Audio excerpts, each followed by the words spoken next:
Hi, this is Sam Waterfall from the Healthy Marketing team. Just giving you here a quick rerun of a presentation that I delivered on the 1st of March 2011 in Brussels, Belgium at the 9th Annual World Food Technology and Innovation Forum. The presentation was called Using Honest Expressions, and it was delivered really for marketeers and innovators learning how to respond to the new consumer demand. Consumers really want to know what's going on inside your business. They want to know about how to understand everything that's going on behind it, and they want the truth. And this is just a quick summary. I know you're really busy, so I wouldn't ask you to listen through the whole 35-minute presentation. Here is my 12-minute summary. We're going to go through pretty fast, but I hope you get the key messages. Of course, contact me if you need more information. So what's coming up? I'm going to look at what's happening.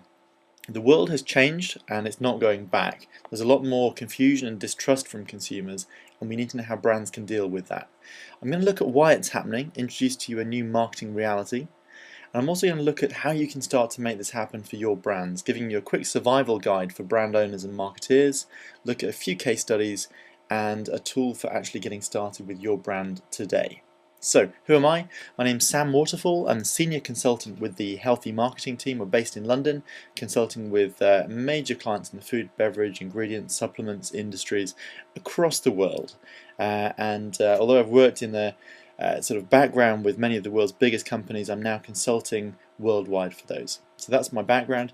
The Healthy Marketing team, so you know, we were founded by the industry thought leader Peter Venstrom, and we've worked around the world, 25 different countries last year, helping with the brand positioning and product innovation, renovations of brands in the food, ingredients, supplements and pharmaceutical sectors. And it's really a global expert position that we take to help you make sure you make the right decisions. So, what's happening out there with consumers? Well, I've got this big idea which I'm borrowing today from this gentleman here. This is Oliver Wendell Holmes, who said, "Man's mind, once stretched by a new idea, never regains its original dimensions." And I think that's a really profound thought. And what I've done is extended it to consumers, because I believe that once consumers' minds are stretched, they can't go back either. And I'm going to ask you this question. Can you remember when the product was actually the product? When an apple was just an apple? And in my talk I went into some detail on a somewhat elaborate story of the history of where and the journey that we've gone on to get to where we are today. Because of course an apple is no longer just an apple. We started off and we were canning the apple. We added convenience, was really the first big step. And so the product was no longer just an apple, but it was the convenience of an apple in a can.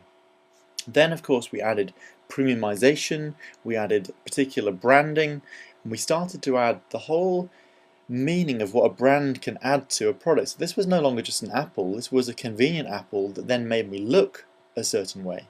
So now the product was the way I look as well. And then of course we started to get concerned about health. It wasn't just the way we looked, we wanted to be slimmer, we wanted to be healthier, we wanted to get more vitamins and minerals and so on into our diet.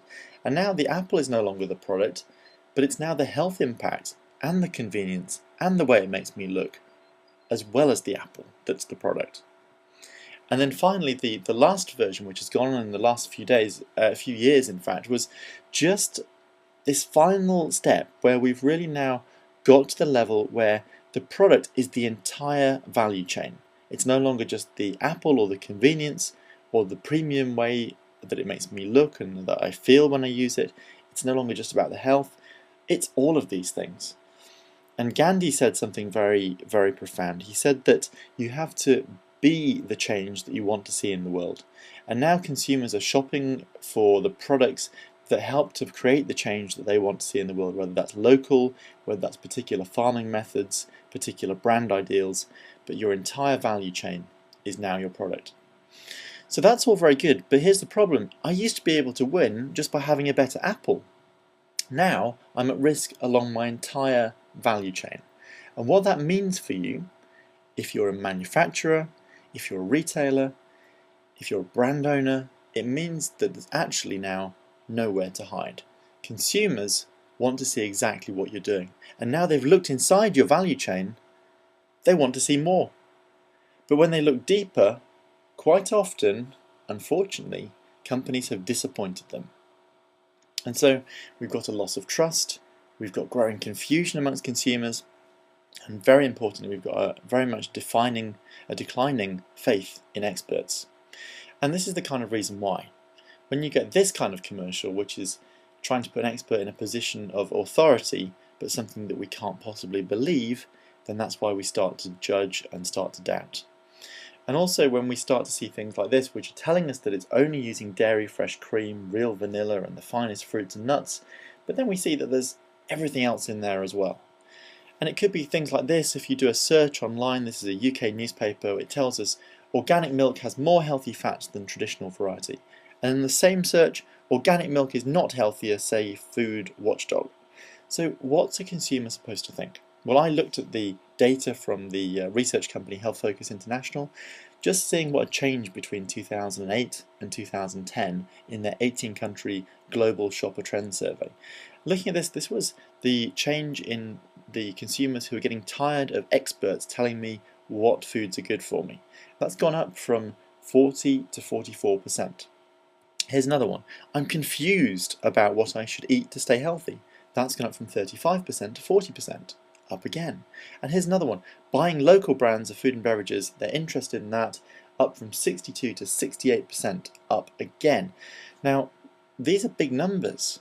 I mean, the increase is happening in each of these areas, so people are looking for more of this, but look at the absolute number. Very, very big in each of these cases. We've got a lot of distrust, we've got a lot of people who are trying to shop for more truth, more honest expressions. Consumers are crying out for us to get this right. Now, why is it happening? Well, consumers, of course, are ever more demanding. That's you, me, and the people who are buying our products. We want the very best, and we demand to know exactly where it's come from and what you've done to it along the way. Now, this is the hand of the consumer, and what's scary about it is that this is the hand that chooses whether you get paid or whether your competitor gets paid. It reaches out to the shelf and selects the product that pays you and pays me. So it's vitally important we get that right.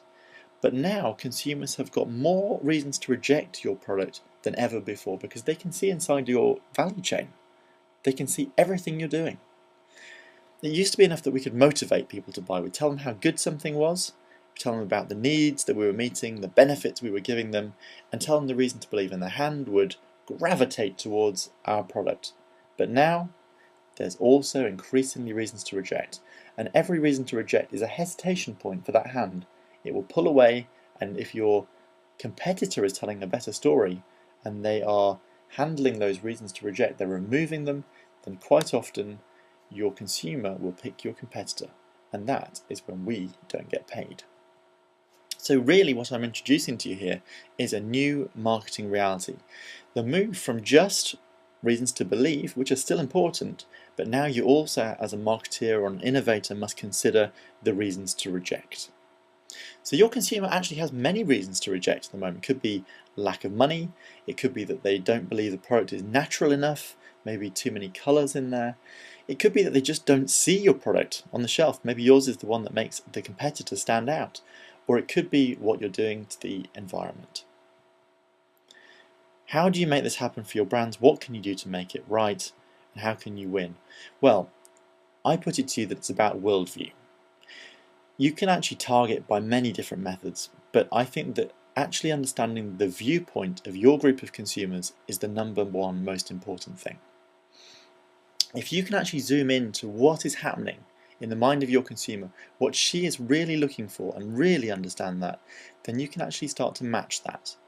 And that's what's going to be most important. Consumers have got ideas in their heads, their worldviews, which are just, in their minds, they're the truth. So here, fizzy drinks will rot my child's teeth. Now, is that true? Is that not true? It could be either. But if she believes it right now, that's going to influence the kind of products that she picks for her child. Here's another one. Organic is definitely worthwhile for the kids. So that's a view which is going to influence her shopping right now. If you know that your consumer thinks like this, how would you change the packaging, the messaging of your product? Now, have you ever tried to change someone's mind?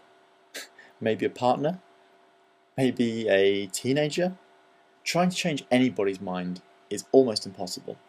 The easiest way for us to progress as marketeers is to actually match our product stories to customers' existing worldviews.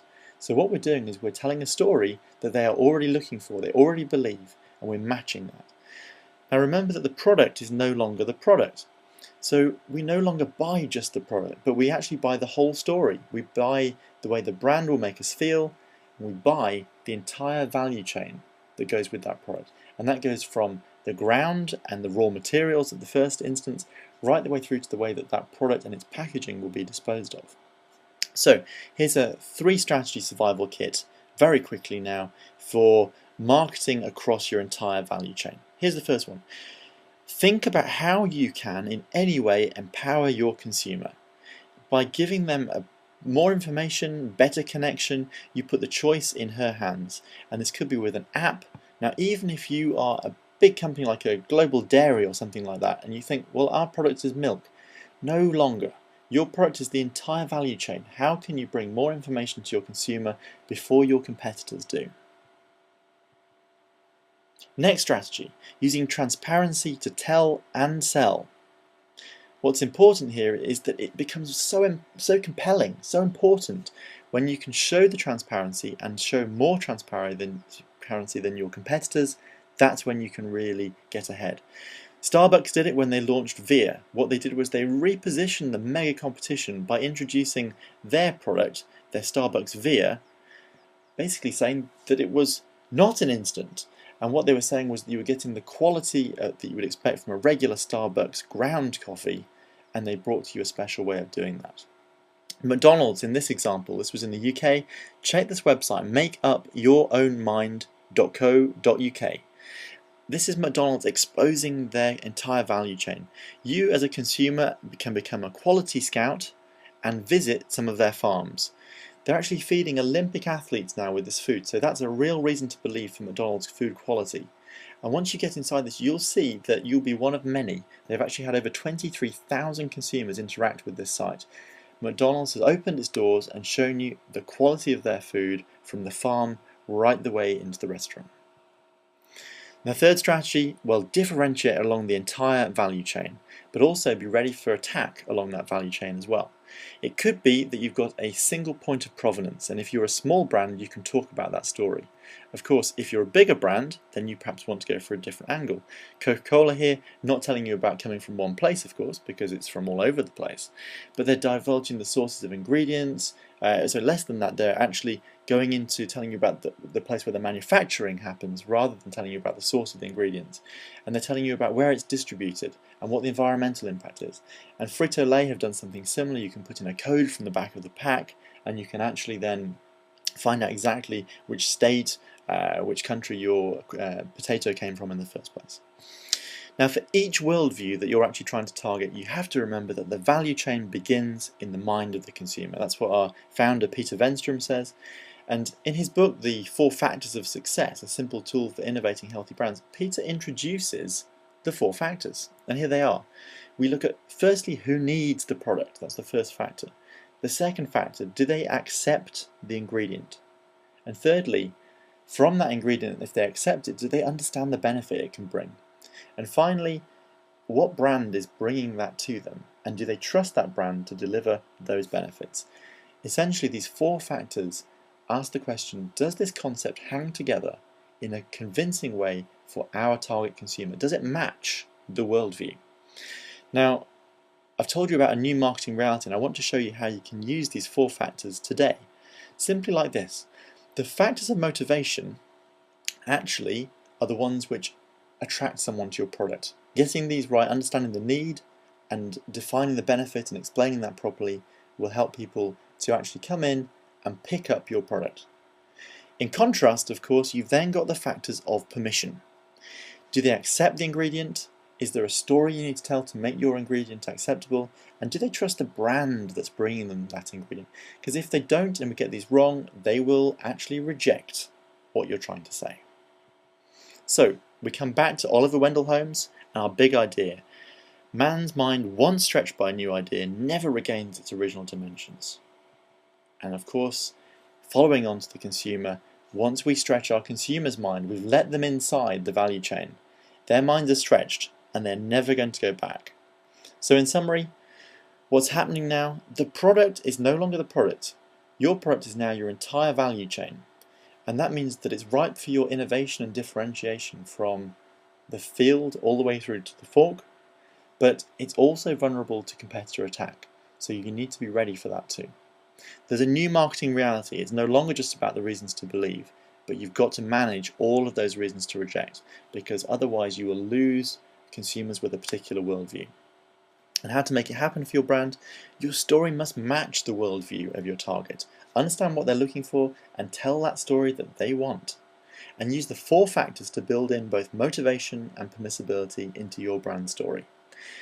Now, how long will it be before we at the Healthy Marketing team help to accelerate your brand? What we do is we help you, whether you're looking at what next, to help you avoid an expensive launch failure. If you're already in market and you want to know what to do next, we can help you avoid those catastrophic strategic choices that can lead to a brand failure. And if your brand is already declining, call us now, because we can help you to renovate that brand and bring it back onto the worldview of your target consumer. My name's Sam Waterfall. I'm Senior Consultant for the Healthy Marketing team.